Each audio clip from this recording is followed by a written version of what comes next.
Aku mendaki seorang diri, bukan sebab aku berani, tapi sebab aku tak mampu lagi duduk di bawah langit yang sama, di jalan yang sama, di tempat yang pernah ada dia. Angin gunung menyapa perlahan, tapi ia tak mampu menyejukkan dada aku yang terbakar oleh kehilangan.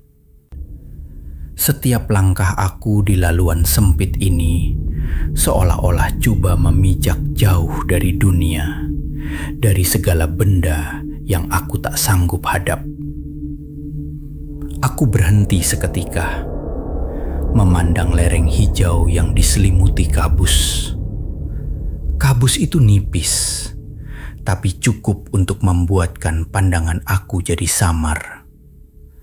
Dan bila pandangan aku samar, kenangan pula jadi semakin jelas. Aku nampak dia dalam kepala aku. Aina. Dia duduk bertentang dengan aku di warung kecil yang kami selalu singgah. Teh ais di tangan dia berpeluh, sama macam hati aku sekarang. Dia senyum. Senyum yang aku rindukan.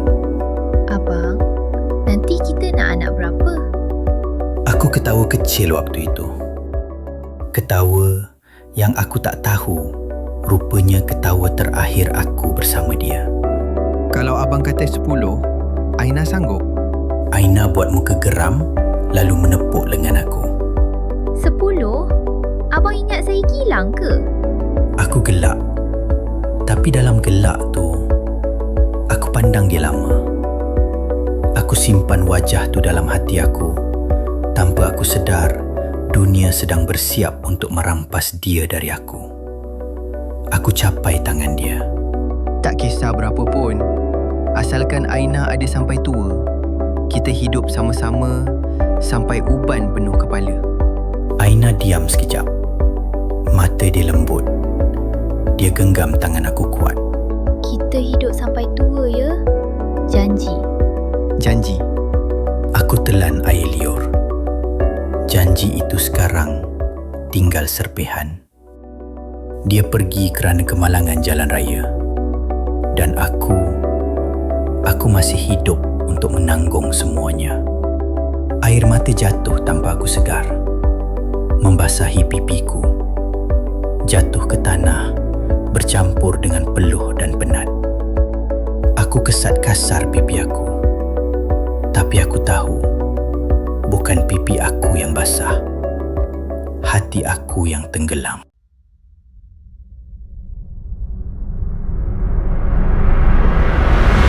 Aku teruskan langkah. Langit makin condong. Cahaya matahari jadi lembut. Tapi dalam lembut tu ada sesuatu yang tak tenang. Di satu selekoh laluan, aku nampak pokok tua yang besar. Besar macam penjaga hutan. Akar dia menjalar, membelit tanah macam tangan yang cuba memegang sesuatu. Aku tak tahu kenapa, tapi kaki aku berhenti sendiri. Di pangkal pokok tu ada batu besar. Dan atas batu itu ada kesan seperti tapak kaki kecil. Aku meremang. Aku cuba berpaling. Tapi entah kenapa, badan aku terasa berat. Macam ada sesuatu yang memanggil aku tanpa suara. Angin tiba-tiba mati. Burung yang tadi berkicau senyap. Aku pandang jam di tangan aku. Jarum saat bergerak. Lepas tu, terhenti. Aku tergamam. Aku goncang jam itu. Rosak? Suaraku bergetar. Aku angkat muka. Dan masa itu aku sedar. Laluan gunung yang aku lalui tadi hilang. Yang ada cuma satu lorong tanah baru muncul dari kabus yang semakin tebal. Kabus itu bukan kabus biasa.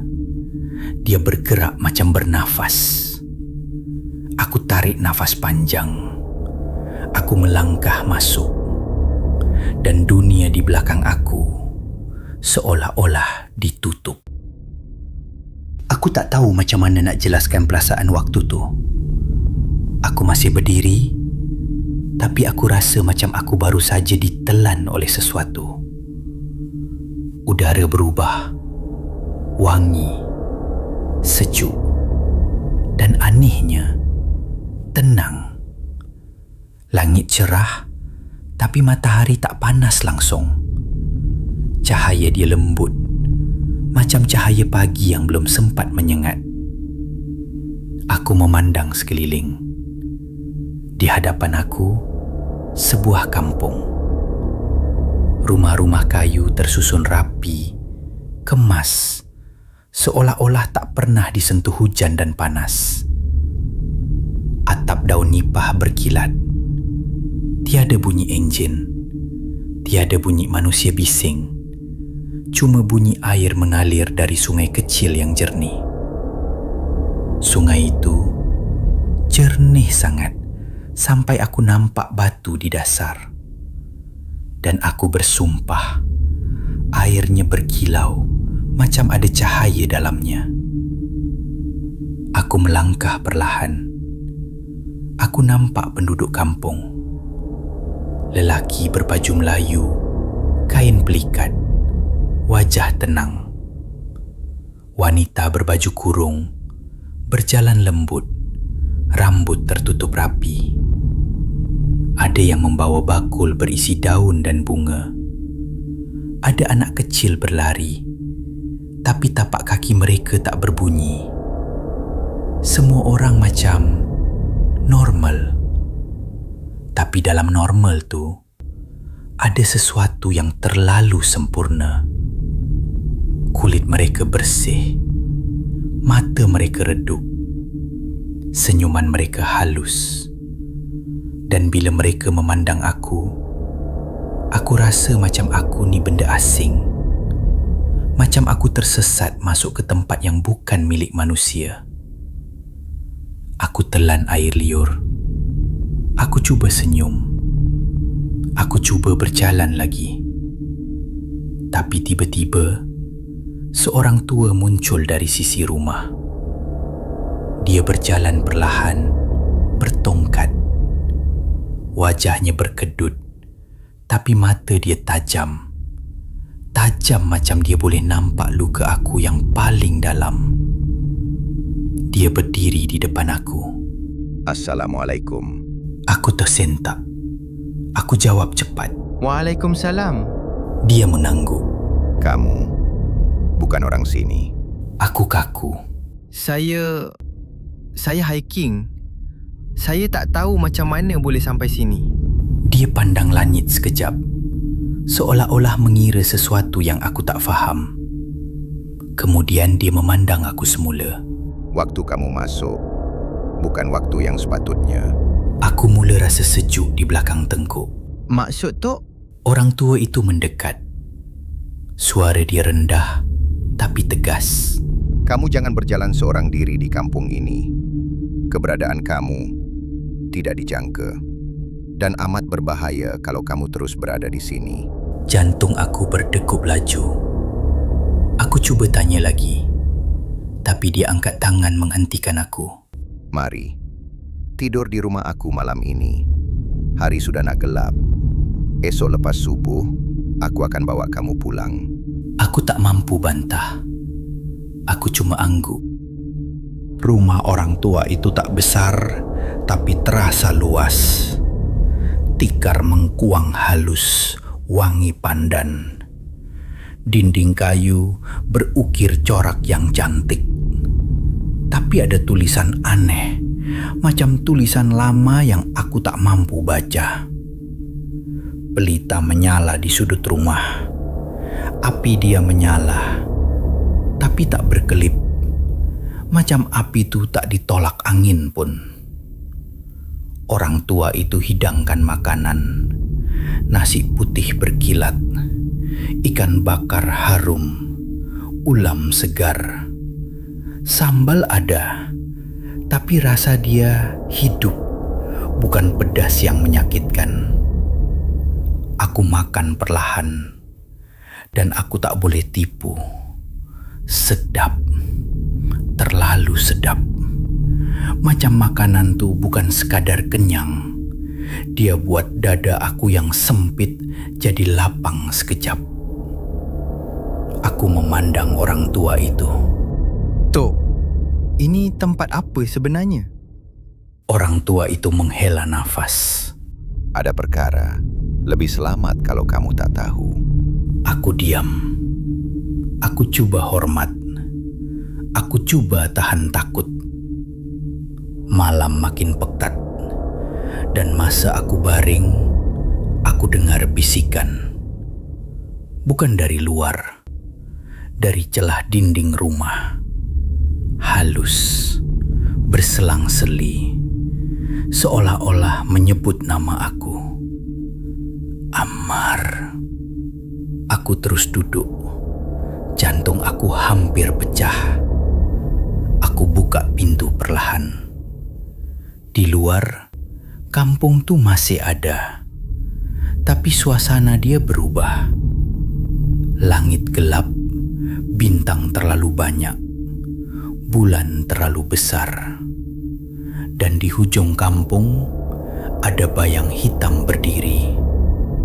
Ramai, tak bergerak, cuma memandang. Aku tutup pintu cepat-cepat. Peluh dingin turun. Orang tua itu muncul dari bilik, macam dia dah tahu. Jangan keluar malam-malam. Kamu dengar? Aku angguk laju. Tok, siapa mereka? Orang tua itu memandang tepat pada aku. Yang itu bukan semuanya penduduk kampung. Aku menggigil. Aku baring semula. Aku tarik selimut. Dalam gelap, aku teringat Aina. Dan aku menangis semahunya. Bukan sebab takut, tapi sebab aku rindu sangat. Azan subuh berkumandang. Tapi azan itu, dia masuk ke dalam dada aku. Aku bangun. Orang tua itu sudah sedia dengan sejadah. Aku sholat berjemaah dengan dia. Dalam sujud, aku lama. Air mata aku jatuh lagi. Tapi kali ini bukan semata-mata sedih. Ada rasa kecil. Ada rasa insaf. Aku rasa macam Allah sedang pegang bahu aku, suruh aku berhenti tenggelam dalam luka sendiri. Selesai sholat, orang tua itu hidangkan sarapan. Kuih lembut, air panas wangi herba, bubur yang rasanya manis dan lemak, pelik tapi menenangkan. Lepas makan, orang tua itu berdiri. Sudah sampai masa. Ikut aku. Jangan pandang belakang. Aku angguk. Tok, siapa Tok sebenarnya? Orang tua itu berhenti sekejap. Aku cuma orang yang Allah izinkan untuk bantu kamu pulang. Kami berjalan keluar dari kampung itu tanpa banyak bicara. Tabus makin menebal, menutup rumah-rumah kayu yang tadi kelihatan begitu damai. Aku masih sempat memandang ke belakang sekali sekilas saja. Dan aku nampak siluet wanita-wanita kampung berdiri jauh, seperti bayang dalam mimpi. Wajah mereka tenang, tapi mata mereka seperti menyimpan rahasia yang tak akan pernah aku fahami. Orang tua itu berjalan di hadapan aku. Tongkatnya mengetuk tanah perlahan. Bunyi itu bukan sekadar bunyi kayu. Ia macam bunyi yang menandakan masa sedang bergerak. Walaupun jam aku sudah lama mati. Aku coba bertanya lagi, tapi Aku cuma ikut langkah demi langkah. Semakin jauh kami berjalan, semakin aku rasa tubuh aku bukan milik aku sendiri. Kaki aku ringan, terlalu ringan, macam aku sedang berjalan di atas angin. Aku dengar orang tua itu membaca sesuatu perlahan. Aku tak jelas apa, tapi aku tahu itu bukan kata-kata biasa. Itu seperti zikir atau doa atau sesuatu yang memagari aku daripada sesuatu yang sedang menunggu di belakang kabus. Dan ketika kabus itu menutup seluruh pandangan aku mula rasa telinga aku berdengung. Dunia jadi senyap, senyap yang menakutkan. Aku coba tarik nafas, tapi udara terasa berat, seperti ada tangan halus menekan dada aku. Aku termengah. Aku pegang bahu orang tua itu. "Tok!" Suara aku pecah. Orang tua itu berhenti, menoleh perlahan. Mata dia tepat menembusi aku, seolah-olah dia nampak semua yang aku sorok selama ini. Kesedihan aku, rindu aku, luka aku, dan keinginan aku untuk hilang dari dunia. Dia tak marah. Dia cuma memandang dengan simpati yang membuatkan aku lebih hancur. Orang tua itu berkata perlahan, Jangan lawan. Kalau Allah nak kamu pulang, kamu akan pulang. Aku nak jawab, tapi belum sempat. Kabus itu tiba-tiba terasa seperti menarik seluruh tubuh aku. Aku hilang keseimbangan. Aku jatuh. Aku jatuh bukan ke tanah, tapi jatuh ke dalam kosong yang tak ada dasar. Gelap, sunyi. Seolah-olah aku sedang dicabut keluar dari satu alam dan dihumban kembali ke alam yang aku kenal. Dan dalam jatuh itu, aku terdengar sesuatu. Bukan suara orang tua, bukan suara penduduk kampung, tapi suara yang aku paling rindukan dalam hidup aku. Suara yang aku sangka sudah hilang selama-lamanya.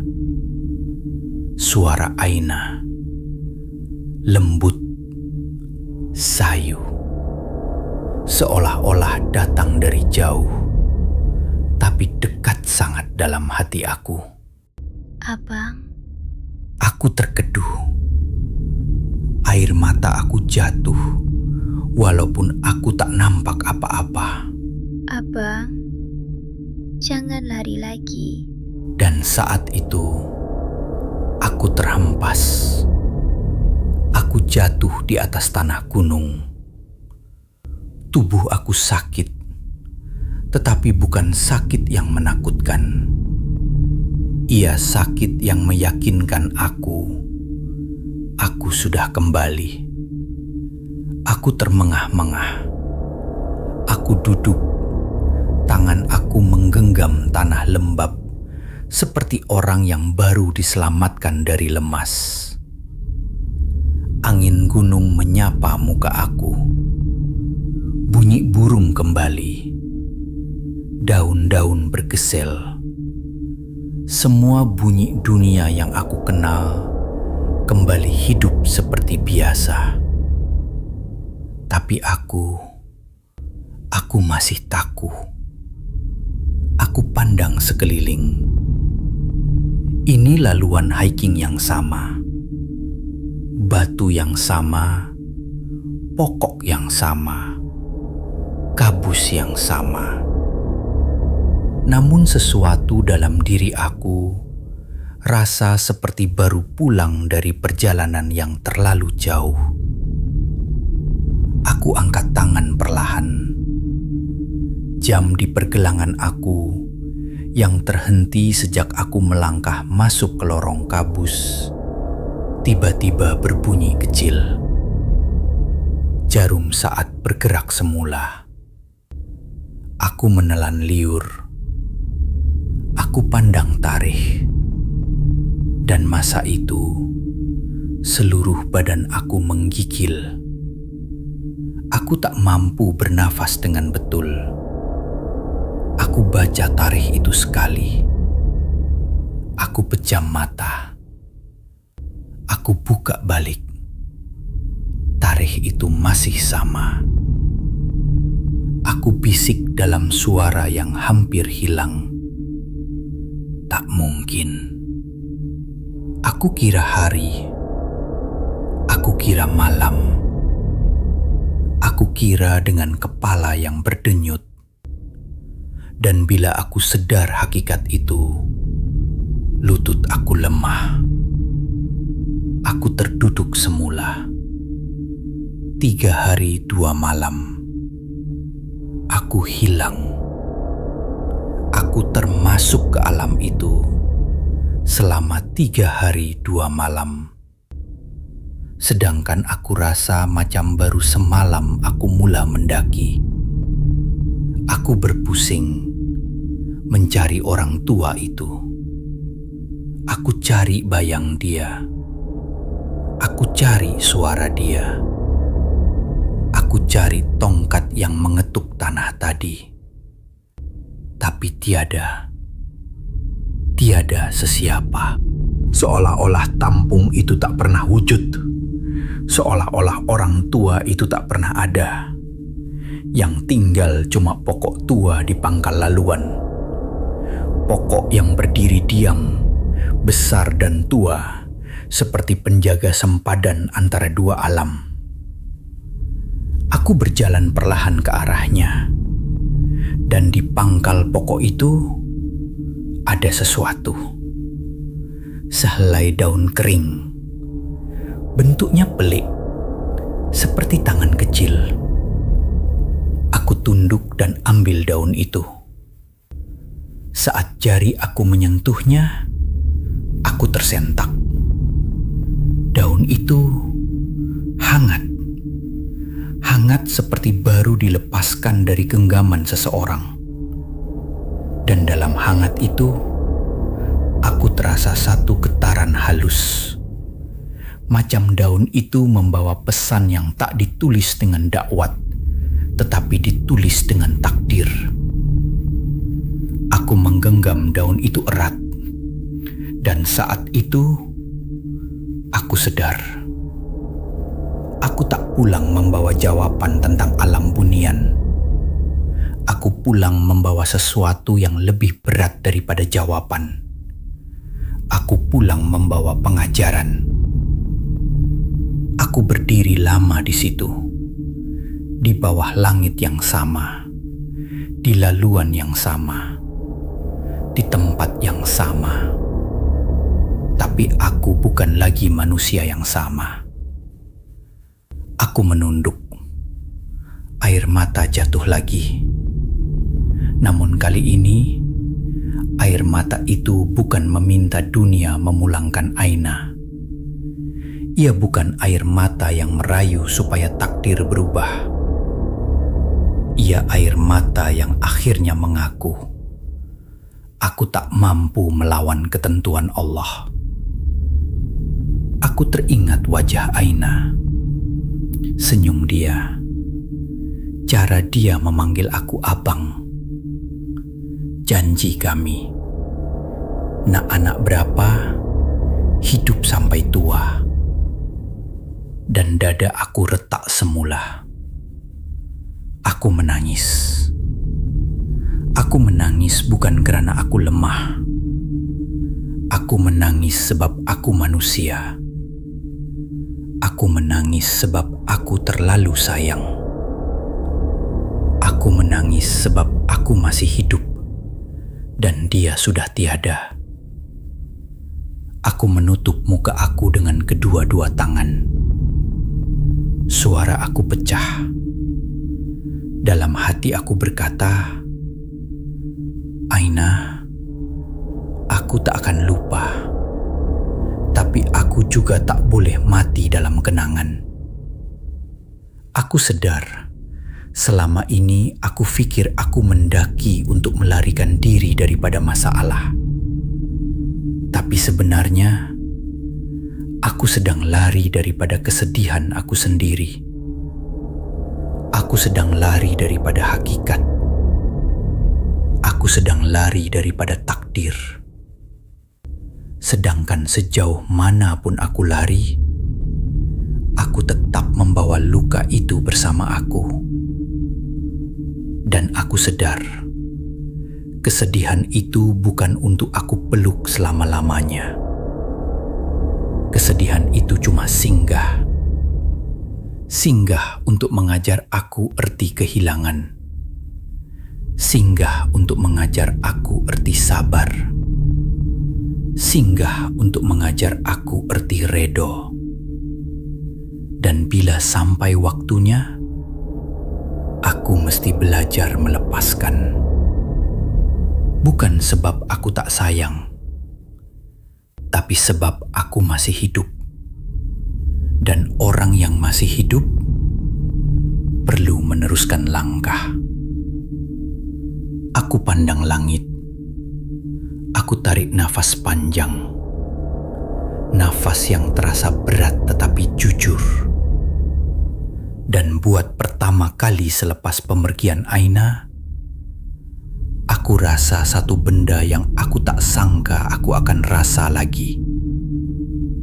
Tenang. Bukan tenang sebab luka hilang, tapi tenang sebab aku berhenti melawan. Aku teringat orang tua itu. Dia bukan sekadar menumpangkan aku tidur. Dia menumpangkan aku kembali kepada Tuhan. Dia ajar aku dengan diam. Dia ajar aku dengan cara yang halus. Dengan satu malam yang aneh. Dengan satu subuh yang menyentuh jiwa. Seolah-olah dia mahu aku faham bahawa kalau hati kau hancur sekalipun, jangan cari tempat untuk lari. Cari tempat untuk sujud. Aku menggigil. Aku tunduk. Aku pegang daun itu di dada aku. Dan aku berbisik perlahan, Ya Allah, kalau aku tak mampu kuat, Kau kuatkan aku. Kalau aku tak mampu redo, Kau ajar aku. Aku sedar bahawa aku mungkin takkan mampu melupakan Aina sepenuhnya. Nama dia akan kekal di sudut hidup aku. Tapi aku juga tak boleh biarkan cinta itu membunuh aku dari dalam. Aku perlu move on. Bukan untuk menggantikan dia. Bukan untuk mencari yang baru. Tapi untuk meneruskan hidup yang Allah masih pinjamkan. Kerana kalau aku terus hanyut, aku bukan setia. Aku cuma sedang menyeksa diri sendiri.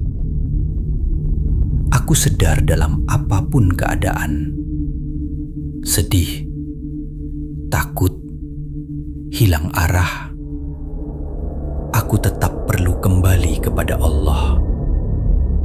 Sebab bila dunia menutup semua pintu, Allah tetap membuka ruang untuk aku bernafas.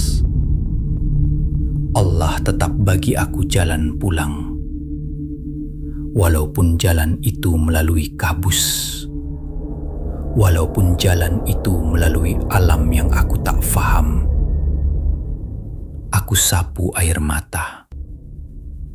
Aku genggam tali beg aku. dan aku mula melangkah turun dari gunung itu. Langkah aku perlahan, tapi kali ini bukan langkah orang yang melarikan diri. Ini langkah orang yang sedang belajar hidup semula. Dan angin gunung yang dingin itu menyapa aku sekali lagi. Kali ini bukan seperti mengejek, tapi seperti mengiringi. Seolah-olah alam sendiri sedang berbisik, "Kau akan baik-baik saja. Cuma jangan berhenti berjalan." Aku pandang sekali lagi ke arah pokok tua itu. Aku tak nampak apa-apa. Tapi aku rasa di sebalik kabus itu ada satu dunia yang memerhati. Dan mungkin orang tua itu masih di sana. Dengan wajah tenang, dengan mata yang tahu segalanya. Aku tak tahu sama ada aku akan jumpa dia lagi. Tapi aku tahu, aku takkan lupa apa yang dia ajar.